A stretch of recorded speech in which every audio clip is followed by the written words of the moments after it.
Yeah, so it is really good, really nice having you all here. So I'm just going to pray, and we'll have it, we'll get going. Yeah. So Father, we just thank you for the time we've got, and Father, just a bit like as Jason will be aware was sharing on Sunday. There's so much of our faith is about what we share of you that we've got hold of and what we see. And so Lord, it's a real privilege to be able to share the things that we've engaged with you in over the years, and just pray you'll bless us all in this through this process in Jesus' name.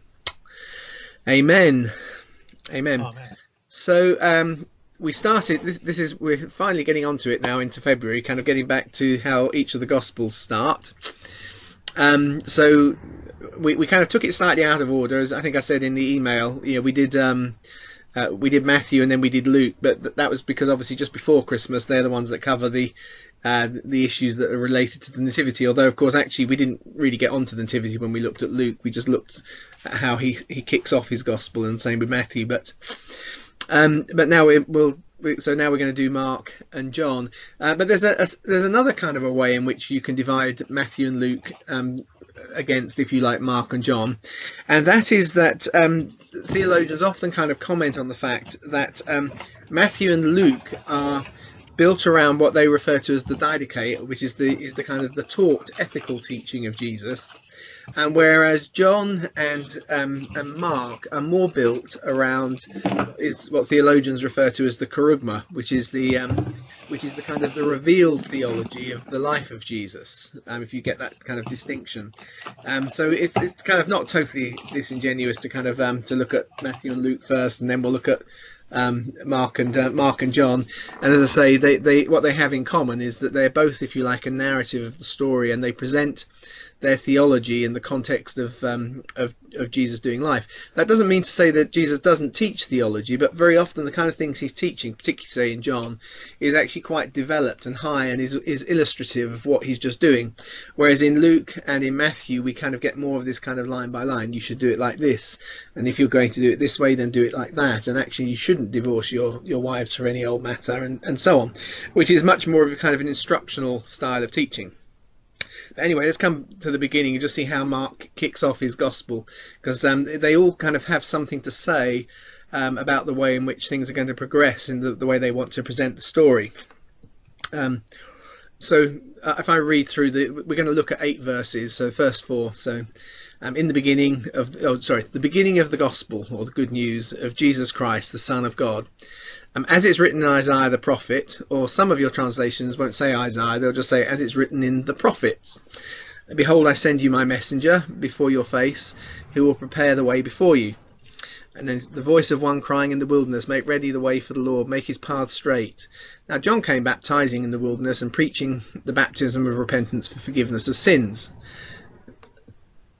And then all of the country of Judea and all of those of Jerusalem went out to him, and they were baptized by him in the Jordan River, confessing their sins. And John was clothed with camel's hair and a leather belt around his waist. He ate locust and wild honey.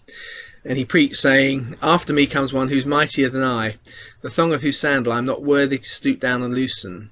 I baptize you in water, but he will baptize you in the Holy Spirit. And then, although I didn't actually put it on here, but verse 9 is then, and Jesus came and joins him. And Jesus suddenly appears in verse 9.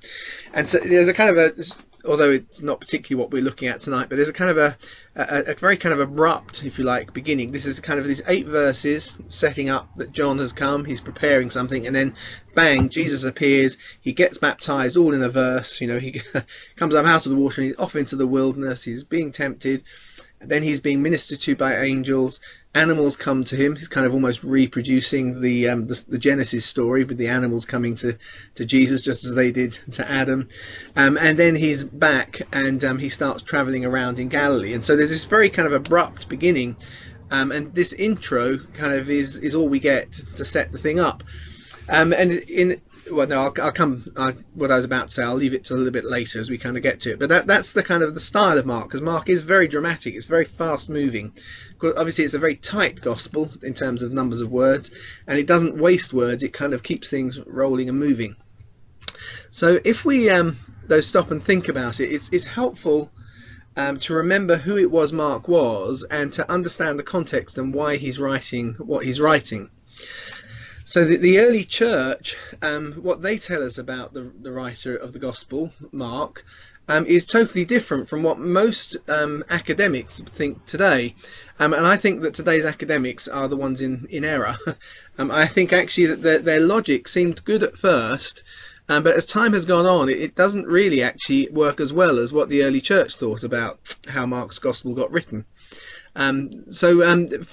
Universally, pretty much, because I can remember even when I was at school, I took an extra O level. It's just showing my age, but I think everybody watching took O levels. There might be some watching the recording who didn't. But back in the day when I took an extra O level, which was RE, because I'd been healed from cancer and I was wanting to follow the Lord. I thought this would be a good thing to do, even though I'd grown up in a household where my dad taught the Bible. It's interesting how much you don't listen to your own parents, isn't it?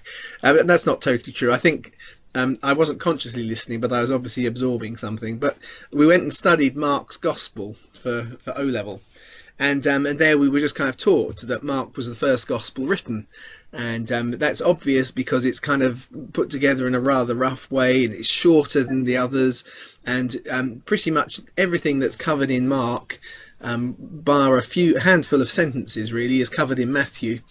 And so clearly Mark was written first, and Matthew thought, cool, this is a bit of a nightmare, we need to polish this up a bit, tidy it up, and Matthew comes after Mark, you see. But that's not what the early church thought, and we'll see how it fits in, because it explains some of the shape and the feel of the gospel when we see the logic behind it. So that the early church pretty unanimously believed he was one of the 72. So Mark is a member of the 72 that Luke sent out. As I say, I put that in brackets there, unanimously. The only dissenting voice on that is Jerome, who's not writing till the 5th century. And what he writes is almost a kind of a throwaway comment, which implies that Mark didn't really know Jesus, which would then mean he wasn't one of the 72, you see.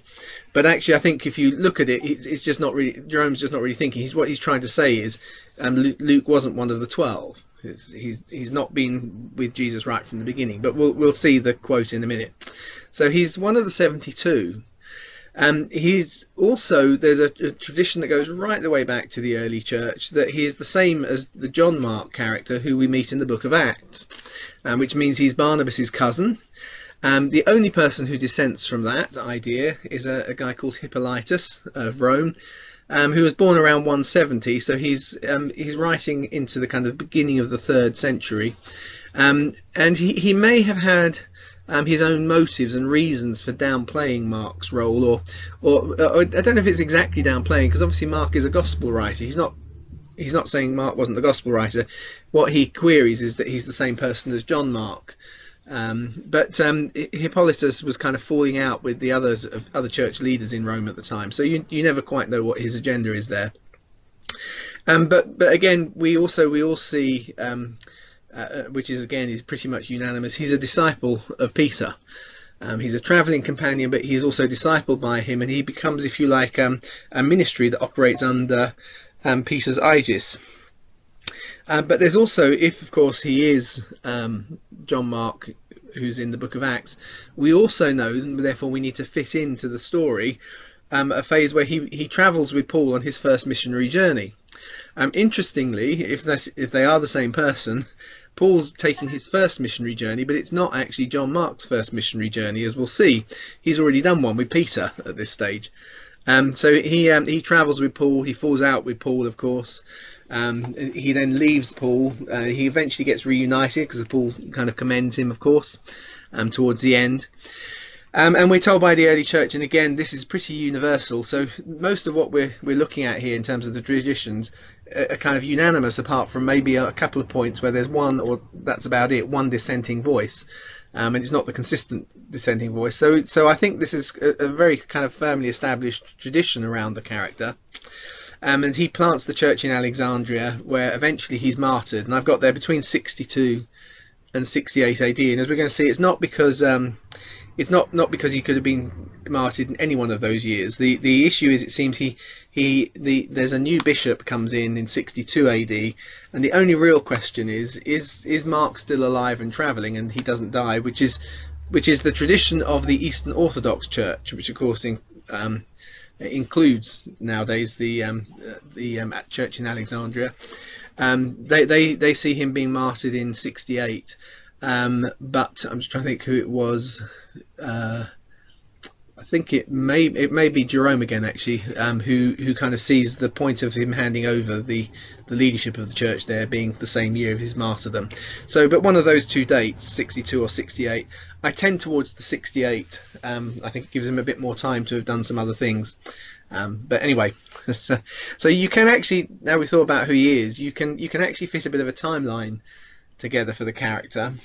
We haven't gone to the text of his gospel yet, but if we think about it, he grows up probably in Jerusalem because we know he has a large family house there, and that family house is traditionally the house where Jesus has eaten the Last Supper.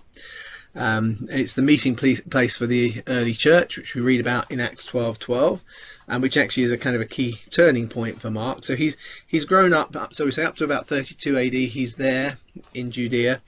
By the start of 33 AD, then he's joined Jesus's band, and he's gone out with the 72, and because that's the period, it's right at the beginning of 33 AD. Just before the last Passover, that Jesus sends out the 72. So the last 3 or 4 months of Jesus' ministry, he's operating with a team of 72 people, which apparently Mark is part of. So obviously in Passover 33 AD, if Jesus is eating Passover in his house, he goes out and he's traditionally understood as being the young man who runs away, who's just been wearing a sheet. You think, well, what on earth is he doing wearing a sheet following Jesus around, particularly if he's one of the 72?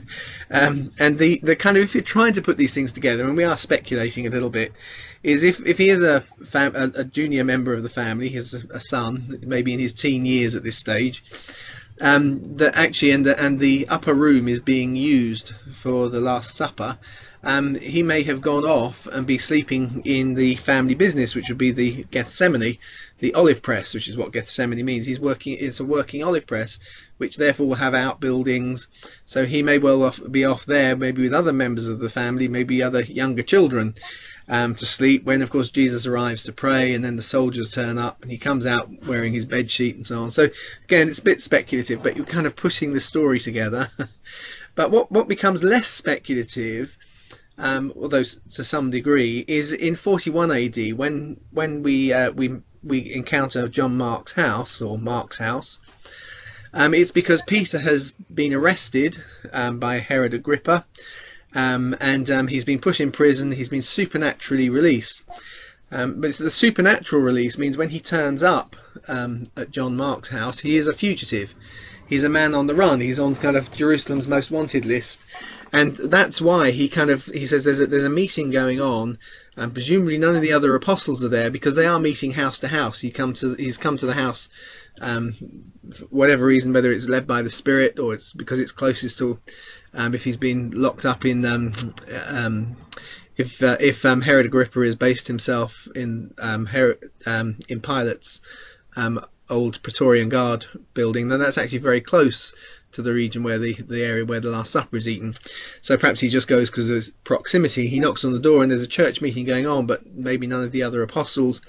And so he basically says to them, look, I can't stay around, I've got to get moving, but get hold of James. And Peter, of course, appoints James as to be the leader of the church, and he then leaves and goes to another place. And that therefore is the obvious place for John Mark to join him, or Mark to join him, at the point where he's having to leave Jerusalem, because we know from the early church fathers that a year later, by 42 AD, Mark is with him in Rome. So Mark turns up with him when Peter gets to Rome. So this is the obvious point, as Peter kind of says goodbye and I'm about to go, that he leaves and goes on the journey. So Mark travels with Peter, and I've got this in 41 AD. It's possible that this little incident happens a few years later. In fact, I probably tend towards as if it is, but this is the first point it could have happened. We know that Peter at some point travels through, he presumably goes up to Antioch first, because obviously the church is already beginning to grow there. But Peter at some point gets kind of further north of that, to Pontus, Galatia, Cappadocia, and Asia and Bithynia, which he mentions when he writes his letter, 1 Peter, which he writes from Rome. And at the time he writes that, and there's a bit of debate as to exactly when it should be dated, but when he writes, he's already done something with the churches in those regions. And in that context, he mentions that Mark sends his greeting as well. My son Mark greets you, right at the end of his letter. And so it would seem that when Peter has gone to those regions, Mark has been travelling with him. Interestingly, that's the region that the Holy Spirit keeps Paul away from. Do you remember when it says Paul wanted to go into Asia? If you look on the maps, this is the region that he's trying to go into, and the Spirit takes him in a different route. And perhaps because actually it was important for Paul to be developing what he's doing in fresh territory rather than where Peter had already been doing something like those lines. So anyway, by 42 AD, so whether he's gone to Pontus at this point or whether that's something that comes a bit later, but it will be much later. It's kind of, if you give Mark some years before his martyrdom, it'd probably be in that later period just before Peter and him die. So it's either early or it's late, basically. But Peter kind of then arrives in Rome, and Mark is with him. So 43 AD, we're told by the early church that Mark makes a trip to Alexandria. So he goes down to Alexandria. He probably doesn't. That's probably not the occasion that he actually establishes the church, because we have other records saying that happens a little bit later. But perhaps he takes a kind of reconnaissance trip. He gets down to Alexandria, and perhaps they've had messages coming up, because there's quite a lot of communication from Alexandria up to Rome, because you kind of come straight kind of northern line across the Mediterranean from Alexandria. You get into Italy. So trade and information is kind of coming up, and there's perhaps stories of the Christians that are beginning to spread there, because of course remember there are Christians now in all sorts of places, but they aren't necessarily organised and in the form of a church. And that's some of the story we get as Paul is travelling around, because so many of them have come together for Pentecost. They've heard the messages, some of them have stayed on, they've had some level of discipleship, and then they return back to their homes. And Alexandria is a major centre. It's the biggest community of Jews in the world outside of Jerusalem. And in fact, half of the city has been given to them to be maintained as a totally Jewish quarter, so they can maintain purity laws and so on. So it's a very significant Jewish community, and that news is presumably coming up to Rome. And so that's perhaps why Mark takes a trip down there. But he seems to either return to Rome, but he also we meet him back in Jerusalem. And it's in the context of Jerusalem he then gets called up to Antioch by Barnabas. That would be about 44, just after 44 AD. So he travels back up to Antioch, and he's there, of course, then in 47, 48, when the church leaders come together and they commission Paul and Barnabas to go off on a missions trip, and they decide to take John Mark with them. And you can understand why, because actually he's only a young guy, but at this stage he's already got kind of missions experience. I've just noticed, of course, I forgot to say in 43 AD, perhaps just before he goes and takes his trip to Alexandria, is when he probably writes his gospel.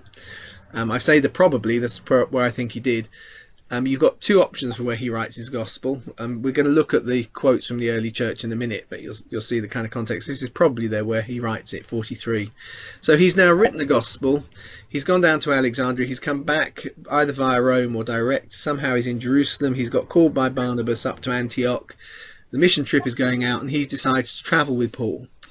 But somehow or other, for some reason, he doesn't really get on with the trip.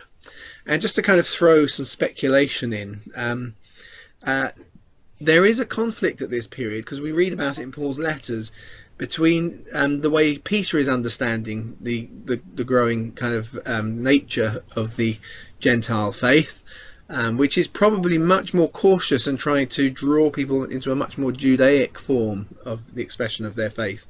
That doesn't mean to say that it's only Jews, because we're going to see in a minute Peter has reached into the Praetorian Guard and so on. So there are Romans who are getting saved, but there's something that Peter at this stage is requiring more of them. And it may be because he's been travelling with Peter, and he sees Paul taking a much more kind of, if you like, generous approach. And that might have been part of the conflict. As I say, it's speculative, but I just like doing those kind of things, trying to understand the characters involved. And he zooms off back down to Jerusalem.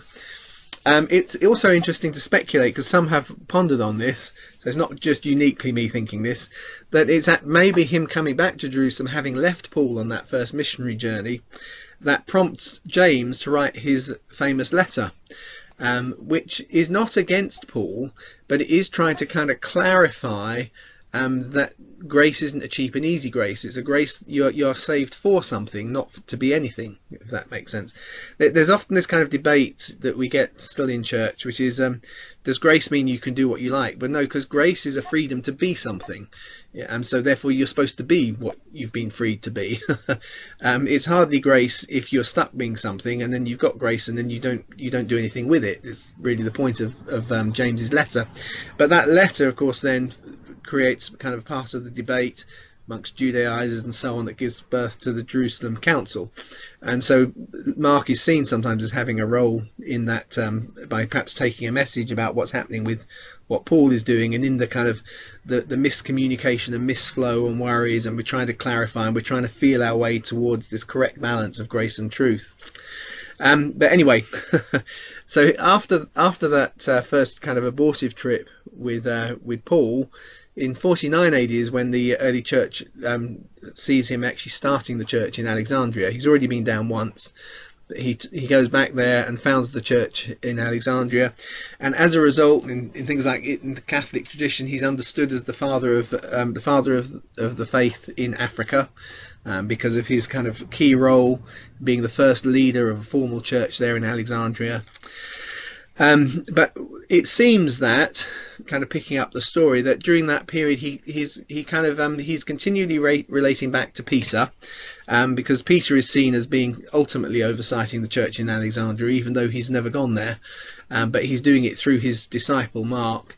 So he seems to be relating back to Peter and maybe travelling with him, and this later period where perhaps he goes to Pontus and in Galatia and so on.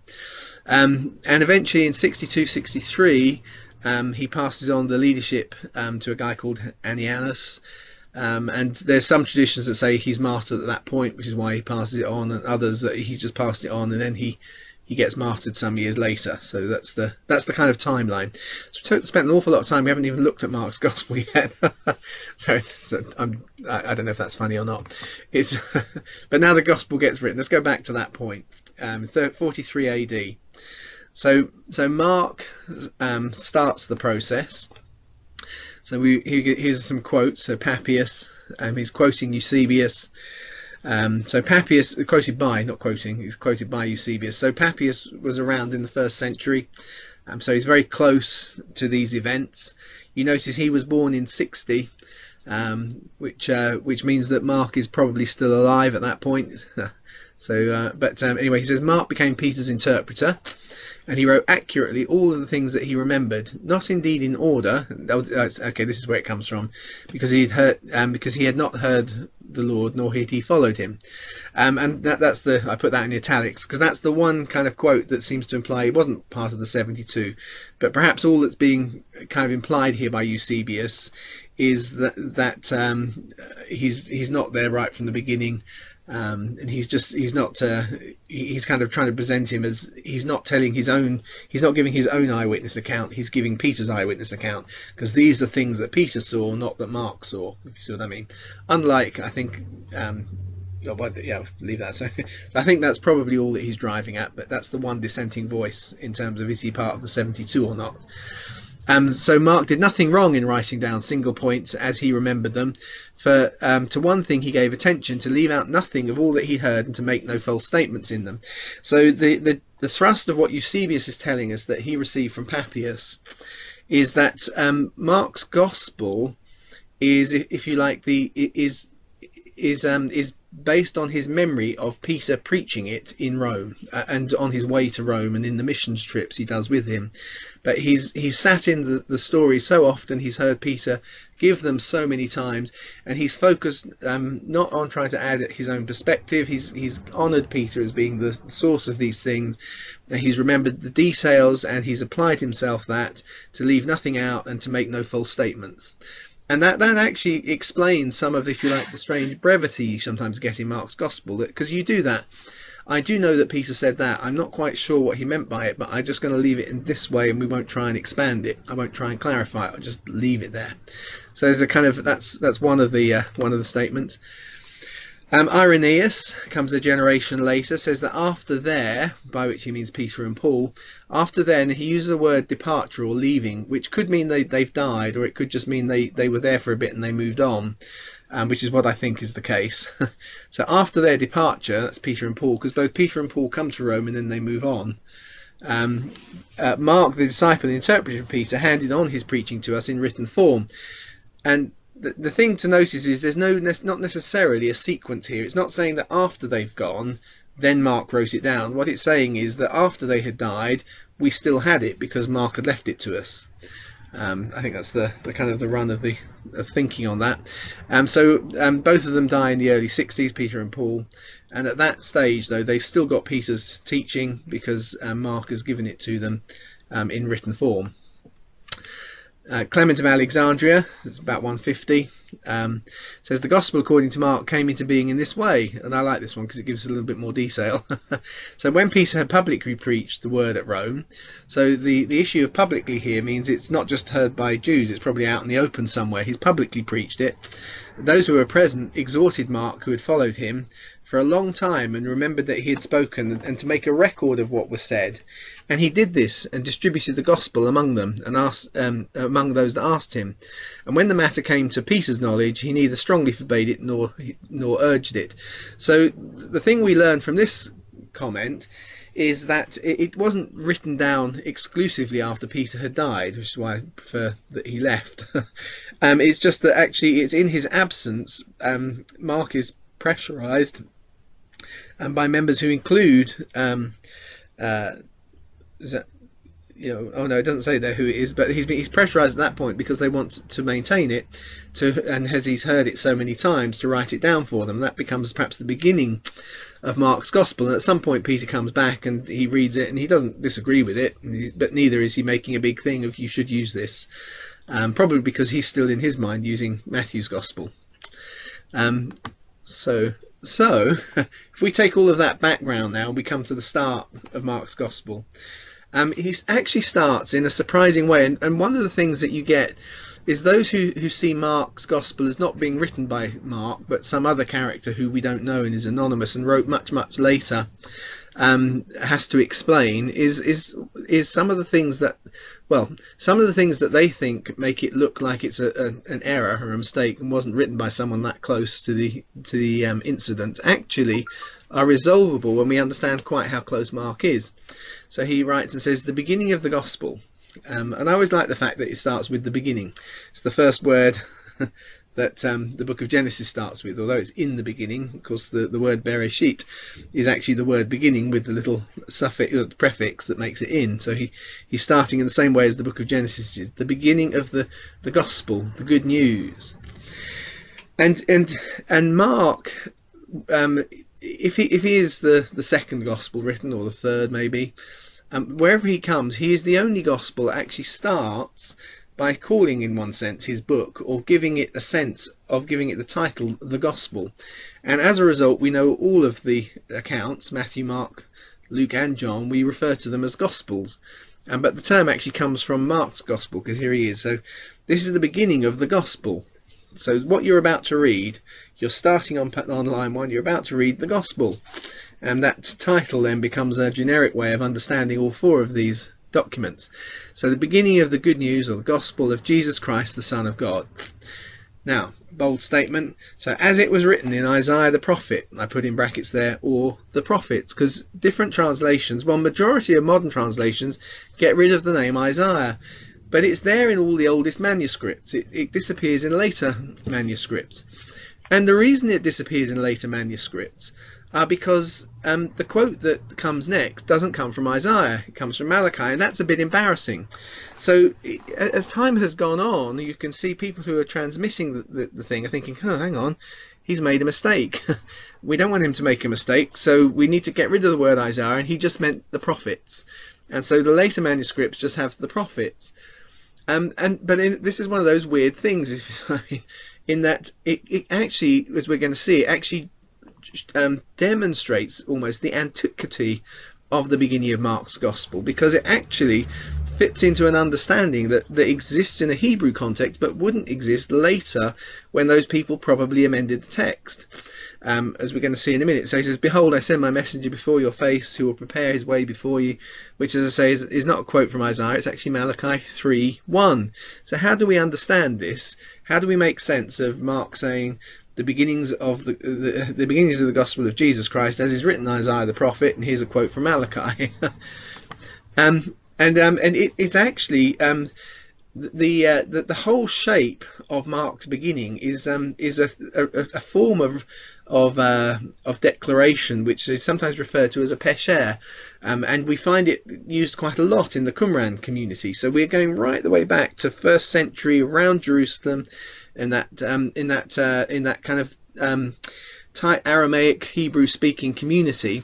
And what's really interesting is that if John Mark's house is in actual fact the place where the Last Supper is eaten, it's identified by James and Peter and John going into town and seeing a man carrying a pitcher of water, which has been commented by lots of biblical commentators, probably means he's an Essene, because the Essenes often took vows of celibacy and therefore didn't marry, and as a result, they to demonstrate their vow, they would often deliberately kind of break the gender conformities of their day.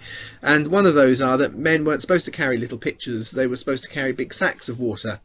So if a man was carrying a pitcher of water, it was because he was making a display of himself as an Essene. And the Last Supper is actually eaten in the quarter of Rome, that's in the region of Jerusalem that's sometimes referred to as the Essene quarter, because it was given over to the Essenes for their help in a famous battle during the Maccabean rebellion. And so it had a strong kind of Essene connection. There's an Essene gate, and that's where Jesus eats the Last Supper. He's found the house by identifying a man carrying a pitcher, which probably is a way of saying I'm an Essene. And Qumran, the Qumran community is an Essene community, and they have a kind of a particular way of speaking and making a declarative statement, and the beginning of Mark's Gospel fits that. So you've probably been reading ahead of me because I've been talking away. So it kind of starts, you've got the announcement as it's written in the Isaiah the prophet. So here's the big thing, as it's written. So it's coming, folks. I'm going to give you a prophecy that comes from Isaiah. And then there's a kind of a little fanfare thing. Behold, I send the messenger before your face who will prepare his way before you. It's not, this isn't now yet the statement. The next statement now is the Isaiah quote, and we can see why in a minute. So the voice of one crying in the wilderness, make ready the way for the Lord, make his path straight. And then we have, if you like, the fulfillment line, which kind of matches the prophecy that is the focus of this announcement.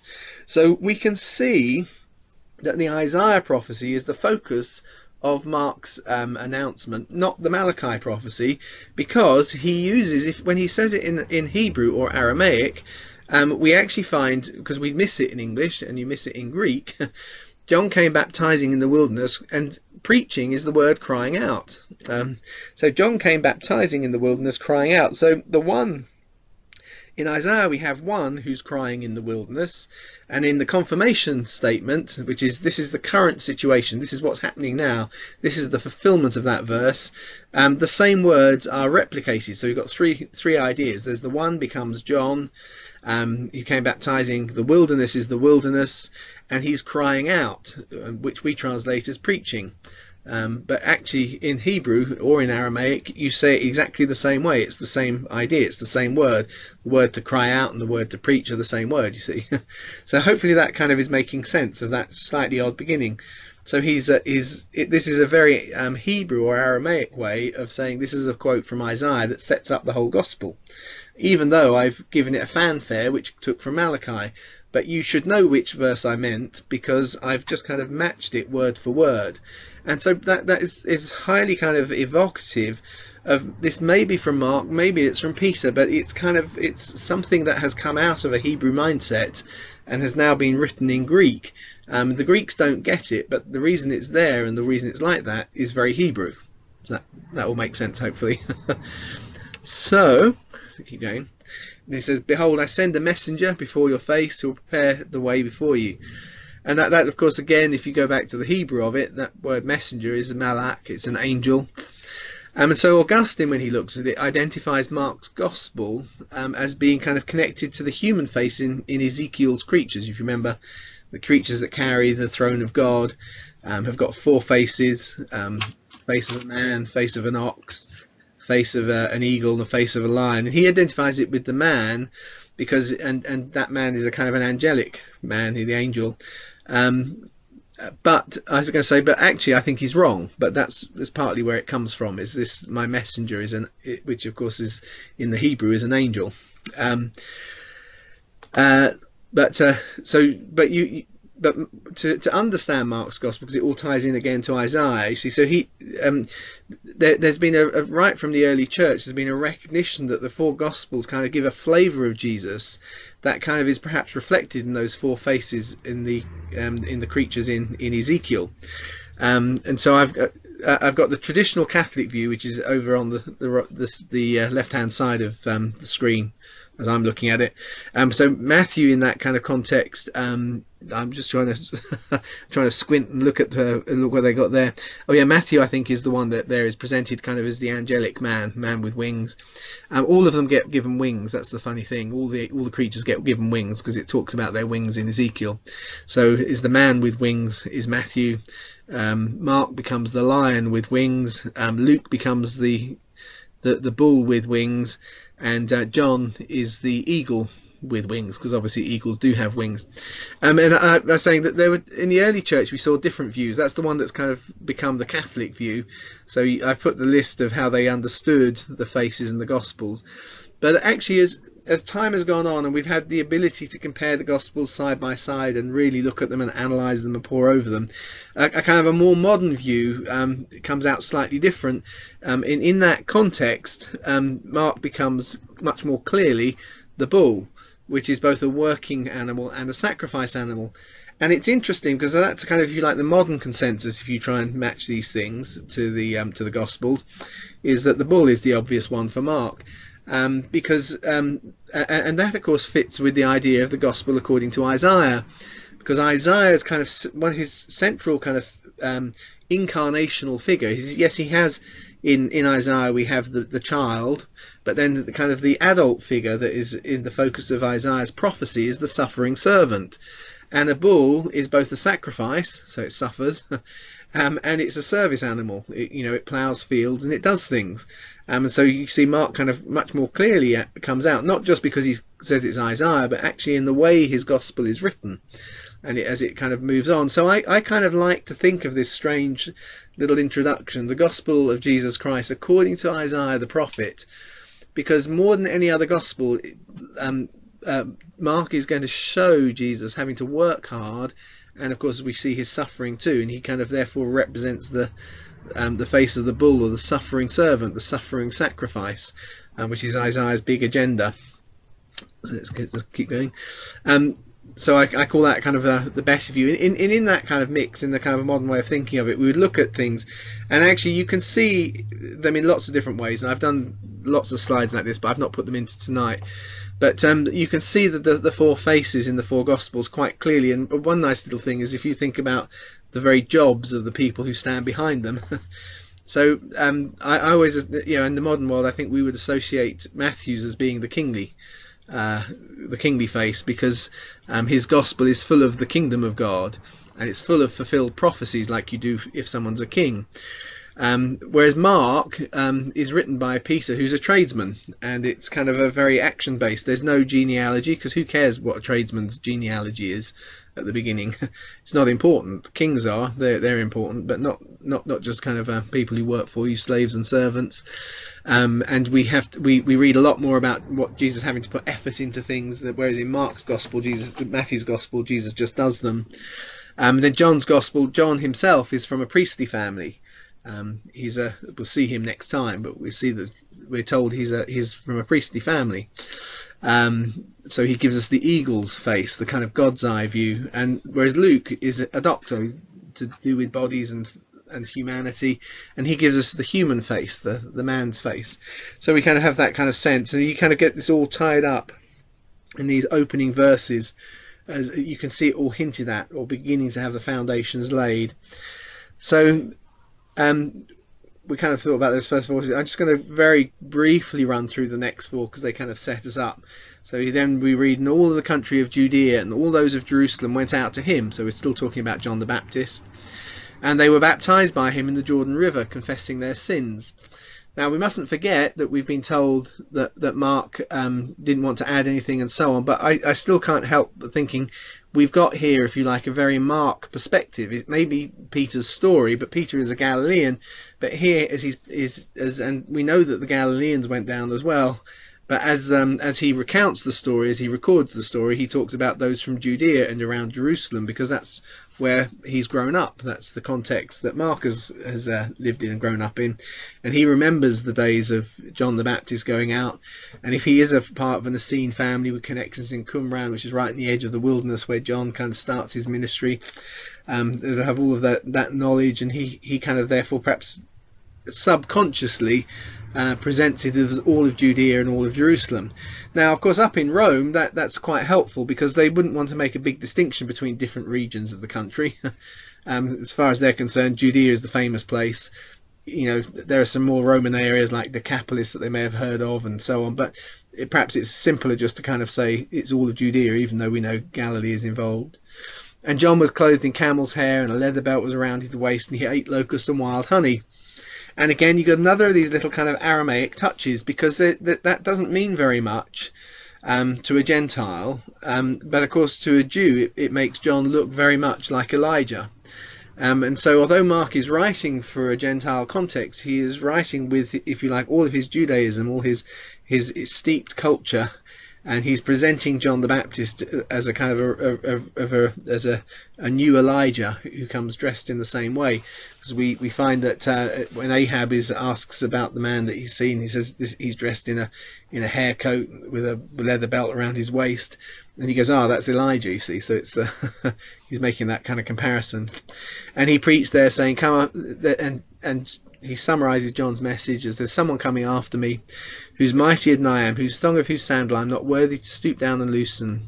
And I baptize you with water, and he will baptize you with the Holy Spirit." And that's kind of, if you like, the final verse of, or the final statement of Mark's kind of intro. So his intro in 8 verses, which is the beginning of the gospel, according to Isaiah, suffering servant, the servant sacrifice, bit of fanfare from Malachi. Here is the verse, and he comes and he's fulfilling these things, and he looks like Elijah, but actually the person who's coming is greater than Elijah, is greater than John the Baptist, and part of why is because while those people could wash you symbolically, prophetically of your sins, they'd wash you, he will baptize you with the Holy Spirit, and that's the kind of the if you like, the kind of the high moment of his introduction. And then straight away, verse 9, and Jesus comes out to him. See, so we kind of got the setup. So hopefully that's all kind of made sense as we've gone through. Does anyone want to ask anything? Sorry, I always feel like I've been on a marathon kind of run when we do these sessions, because I talk at the camera at great speed, and it's all silent from my end because everyone's very helpfully got their microphones off. But anyone want to ask anything or comment anything at this stage? No, that's fine, Chris. That's good. Is that Peter? Yeah. Yeah. Nice that you managed to make it on in the end. Yeah, I'll make it. Yeah. Thanks, Chris. We're slowly getting there. Getting there. I think so. Yeah. Yeah. Brilliant. So do you think he wrote the gospel in Aramaic, or was it originally written in Greek? No, I think given the context, the only gospel that is that has ever been claimed was written originally in Aramaic or Hebrew. I actually think, because they always used to think Aramaic was what everybody spoke all the time. It turns out that that when you're in church, if I can put it that way, in your synagogue, you probably spoke Hebrew. So the only one that's been claimed to be written in Hebrew was Matthew's gospel. But what you'll get, and that makes sense, because obviously if Mark has been asked to write this in Rome, having been travelling with Peter, he's heard the stories. Peter's often been going to synagogues, and therefore he's able to speak Hebrew. Yeah. So he's heard the stories that way, but he's probably written it for a Greek-speaking world. So he's probably written it in Greek, but what you pick up in these things is it's still shaped, if you like, by his Aramaic or Hebrew way of thinking. Okay. Yeah. So it's what those who've really studied these areas of the kind of, if you like, the undercurrents, the Aramaic undercurrents in the Gospels. It's what they call a Hebraism or Aramaism of thought rather than of language. So in other words, they think like this, and then they try and reproduce it in the other language. So was Greek what they spoke in Rome at that time? I suppose it was a Greek. What was that? Sorry, Jason. So Latin hadn't been invented then, I suppose. It was all. No, Latin is being spoken, but the common language that everybody speaks is Greek. Oh, okay, right, yes, right. And so it's a kind of cosmopolitan city, people from all over the empire, and the universal common language is Greek. Okay, right, okay. So by writing it in Greek, it's available to everybody. There's a very early translation of the Bible, the Vulgate, obviously. But it is an early translation. It's not the sort. Yeah, it's not the original one, is it? Yeah. Yeah. Yep. Do you want to ask anything or comments? Sorry, Christian. Isn't there something about Aramaic that often some of the words, particularly which Jesus used, were play on words? Yes, they are. Yeah, you're absolutely right. And there is that's another one which I didn't touch on tonight because I didn't have time to kind of check it out beforehand. So I did the easy thing, which is just to ignore it. But if you're looking at that,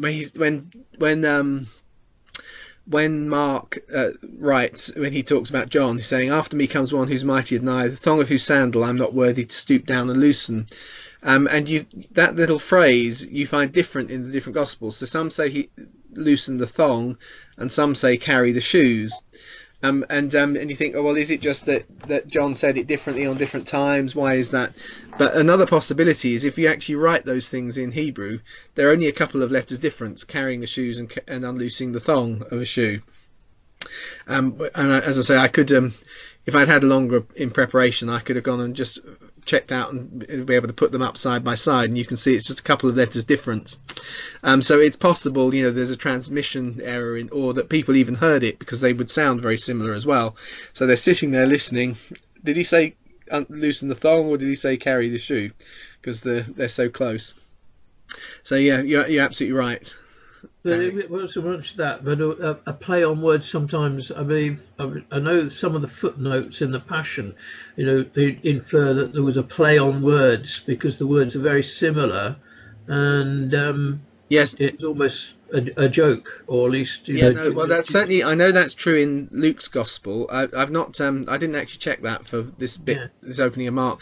So in Luke's Gospel, when Zacharias does his prophecy, when he gets his voice back over the child, he has a play on play on words on all of the names.